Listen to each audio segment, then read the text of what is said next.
I am Dungeon Master, your guide in the realm of Dungeons and Dragons. All right, welcome everyone to another edition of the Dungeon Master. I am here to answer a question that has been asked in the Facebook group Dungeon Masters and Storytellers.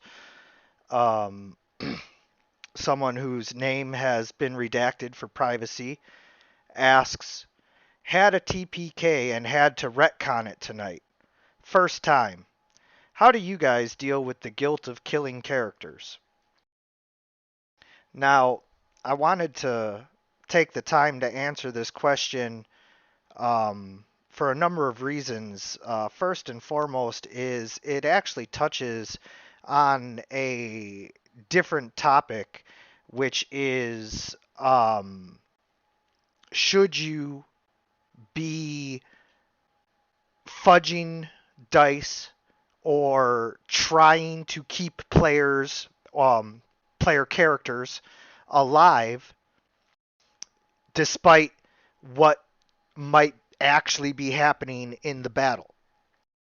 So, for instance, you might have a battle with a vampire, and you thought your PCs were of appropriate level to deal with it, but for whatever reason, the vampire's regen keeps overcoming the damage due to some, tactical positioning, giving them disadvantage to their rolls, or just, RNGesus striking and the random number generator not coming through and experiencing some short-term variance, and so therefore, they're just missing or not dealing enough damage, and the vampire's regen is just keeping it in the fight. And so now a battle that was supposed to be winnable is all of a sudden, starting to look like a TPK. And if you don't step in and, do something, the players may all die. The player characters may all die. So should you do something in that instance? And, that's really kind of the nexus of what this person is asking here. They feel bad about having a TPK. So much so that they retconned what happened and just, redid all of that. And then also feel guilty about, doing it on top of that. And, they almost look at it like they made a mistake. Somehow they messed up. And, that then begs the question, well, if it is a mistake, then you should do something about it. And that really, is the philosophical tipping point.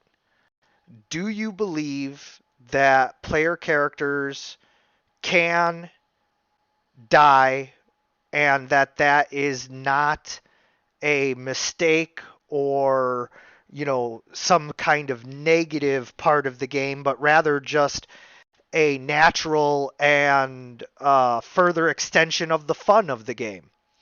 The fact that your character could die and trying to see, if you can survive is part of the thrill, I'd say, for many groups.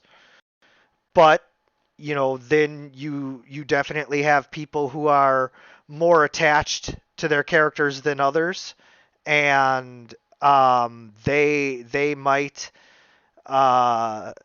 feel more strongly about not wanting their characters to die, which is, completely understandable as well. But you can't favor some people's characters because they don't want their character to die, while allowing others to, face the fire, so to speak, because that just creates disparity in the group and notions of favoritism and other things that those I do believe are universally accepted as mistakes in the game, to show favor to any one player or their character. And so if you're going to treat everybody fairly, then it comes down to, well, should you or should you not, allow the characters to die? And I think that this is fundamentally a different question from, should you be trying to kill the player characters? Um, I do believe that there is a subset of gamers that highly enjoy tactical strategy, and that there are DMs and game masters and referees out there who can balance things fairly to present their players with a fair challenge, and then the two sides can just go at it, no punches pulled, trying to wipe the other out, and that can be a lot of fun for some players. I think though that the overwhelming majority of gamers would agree that it is not fun to have a DM versus player game if that's not what you signed up for. If you went into it saying, "Hey, I want to have the DM try to kill my characters," well, that's one thing. And I'm not saying that that's wrong or that that's not fun for you guys. I'm saying that that would not fly in your typical adventure league game, for example. Players come to have fun, and having a DM trying to kill them isn't fun. But so if you're not going to, try to kill the players, how do you run the battles realistically without, trying to kill them?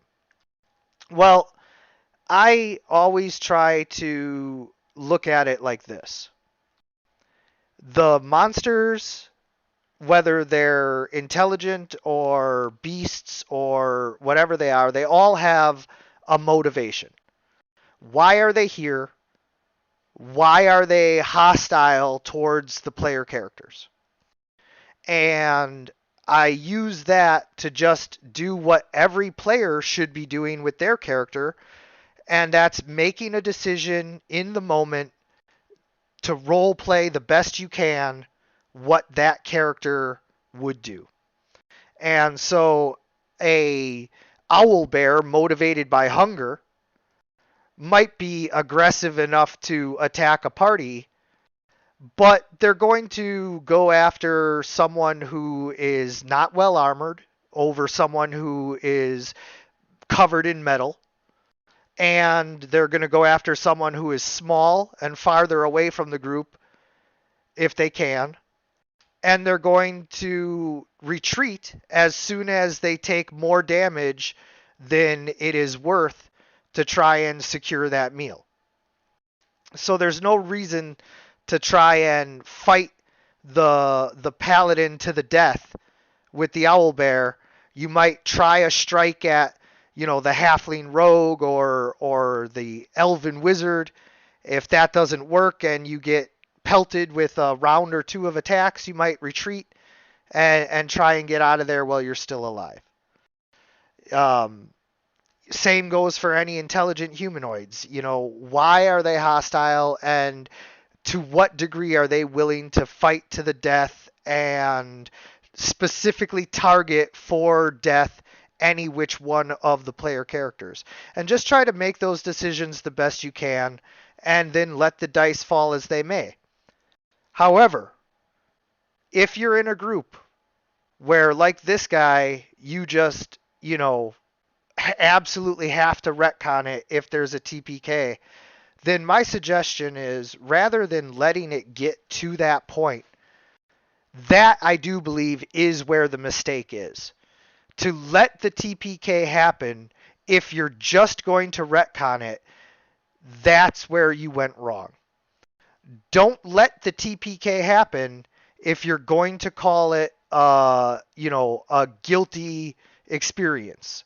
If it's something you have to feel guilty about, then don't let it happen because you're in control of that, and there's nothing stopping you from adjusting these combats on the fly. And that is a DM secret, not so secret, unwritten rule that every DM with experience, I believe, has employed to some degree. If the monster is getting hit very easily, you might add some more hit points. If the monster isn't dealing a whole lot of damage, you might all of a sudden give it an extra rage ability that it didn't have before. If the monster is overwhelming the party and dealing way too much damage, well, maybe it has a weak point or is vulnerable to a type of damage that the party hadn't used previously but just pulled out. And so you decide that, oh, well, it turns out the monster was actually vulnerable to cold, and now, in addition to taking the cold damage, it has a slow effect placed upon it. Little things like that can drastically alter the party. And then to circle all the way back around to the vampire example, if the dice are beating you up and you roll in secret, then just have the dice be whatever result you want them to be. If you roll in public, well, then maybe the vampire has a timer on its powers to where it drains its vampiric strength rapidly when using its ultimate power, and after a few rounds, it all of a sudden starts taking -2, 4, or more to its attacks, or just straight up disadvantage if you're playing 5th edition. There can be all kinds of adjustments that can be made if your monster is overwhelming the players, and it doesn't always have to be a Deus Ex Machina kind of event where it's like, oh, all of a sudden a god reaches down and does this or that. You can adjust things without the players ever knowing by changing the stats that the monster has on the fly. And those can be hard numbered stats, such as the hit points or the armor class, or it can be by giving them different abilities or weaknesses, vulnerabilities, etc. And so that ultimately, is the answer to this question. Is you need to decide whether or not you are okay with the players dying, and either one of those answers is okay. And then once you have that answer, you need to follow through with your plan of action of, okay, if I'm okay with the players dying, then I'm going to let the dice fall as they may, and I'm going to not feel guilty about that. And if you're not okay with the players dying, then rather than retcon, do something about it before it gets to that point. I want to give a huge shout out to the community. 8.2 thousand people read this post, and 161 answers were given to help this person out, and that's just awesome. I hope that my take on this is well received. If it was, consider giving us a thumbs up, or even better, subscribe to the channel. It really helps us out. And leave a comment. Let us know what you thought, and ask a question, and I'll try to get it answered as soon as possible. Thank you, everyone, and as always, good gaming.